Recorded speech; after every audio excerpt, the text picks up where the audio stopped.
Hello everyone. Standard 11th ओसी में हमने revision start कर दिया था। आज हम सेक्शन वाइज रिवीजन स्टार्ट कर रहे हैं। तो सबसे जो पहले चैप्टर 2 का हमने रिवीजन कंप्लीट कर लिया है। हम अब चैप्टर नंबर 2 के सेक्शन ए का रिवीजन आज हम करने वाले हैं। तो सेक्शन ए में मल्टीपल चॉइस क्वेश्चंस जो हैं वो आते हैं।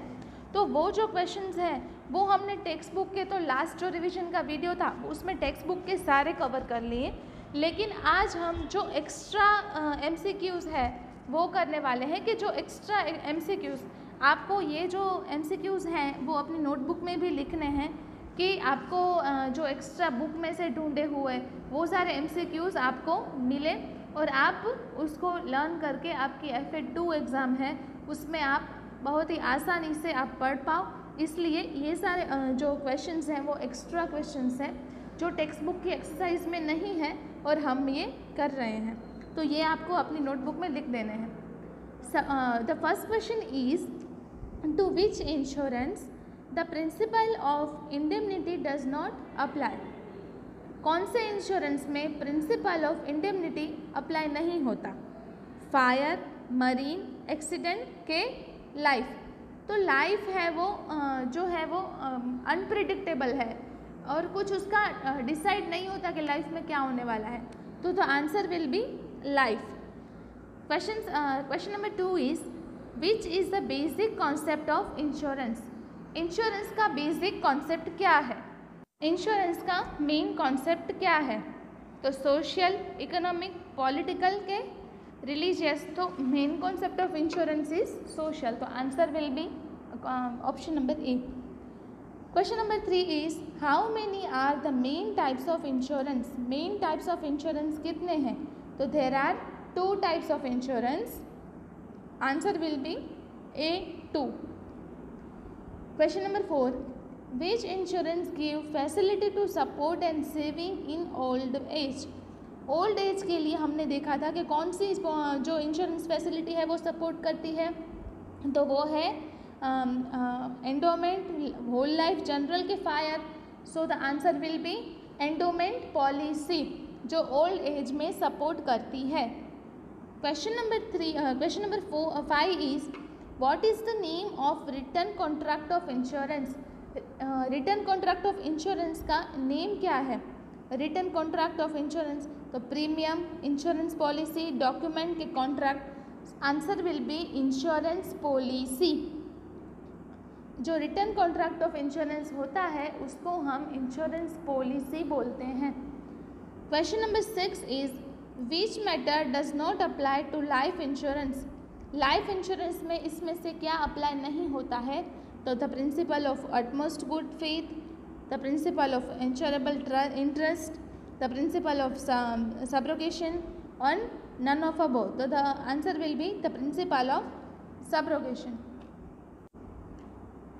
Question number 7 is, in India what percentage of post offices are situated in village areas। India में कितने % पोस्ट ऑफिसेस जो हैं वो विलेज एरिया में सिचुएटेड है? 50%, 70%, 80% कि 90%? तो इसमें से कौन सा आंसर आएगा? कितने %? तो 90% विल बी द आंसर। कि in India 90% of post offices are situated in a village areas. 90% जो पोस्ट ऑफिस है वो विलेज एरिया में है। तो answer will be option number D. हमने यहाँ पे 7 क्वेश्चंस कंप्लीट किए।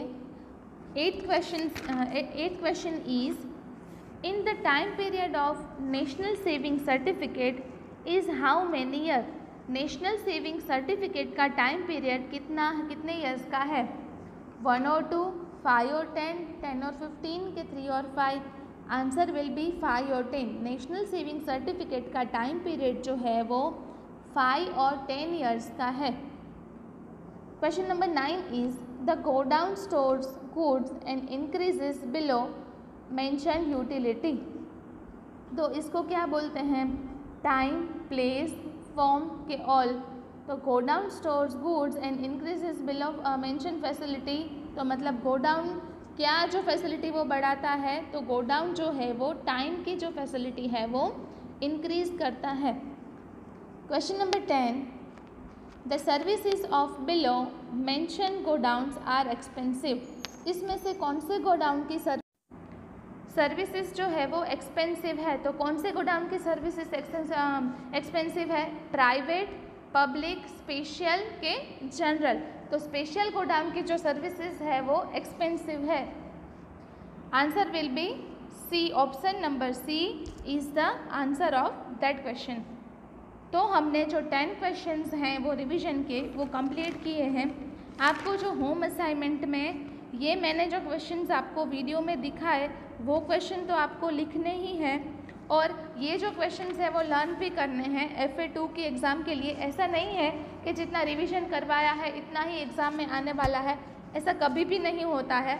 आपको सब कुछ पढ़ना तो पड़ेगा ही, लेकिन आपको ये जो है वो हेल्प हो सकती है कि आपको जो सादा कुछ पढ़ना है तो ये हेल्प हो सकती है, लेकिन ऐसा कभी भी नहीं है कि रिवीजन जितना करवाया है उसमें से ही पेपर होगा, ऐसा नहीं होगा। आपको होम असाइनमेंट में आपको आपकी स्क्रीन पे ये जो क्वेश्चंस दिख रहे हैं 7 क्वेश्चंस, वो आपको होम असाइनमेंट में करने हैं। हमने 10 क्वेश्चंस जो हैं वो रिवीजन के जो वीडियो है उसमें देखे हैं। अब आपको ये 7 क्वेश्चंस जो आपकी स्क्रीन पे दिख रहे हैं वो आपको होम असाइनमेंट में लिखने हैं अपनी नोटबुक में रिवीजन का हेडिंग मार के, और ये 10 + 7 ये 17 क्वेश्चंस आपको लिखने हैं। आप ऑप्शन नहीं लिखोगे तो चलेगा, लेकिन आंसर डायरेक्टली लिख देना, कोई प्रॉब्लम नहीं है। लेकिन जो होम असाइनमेंट है वो टाइम टू टाइम सबमिट करना है। Thank you.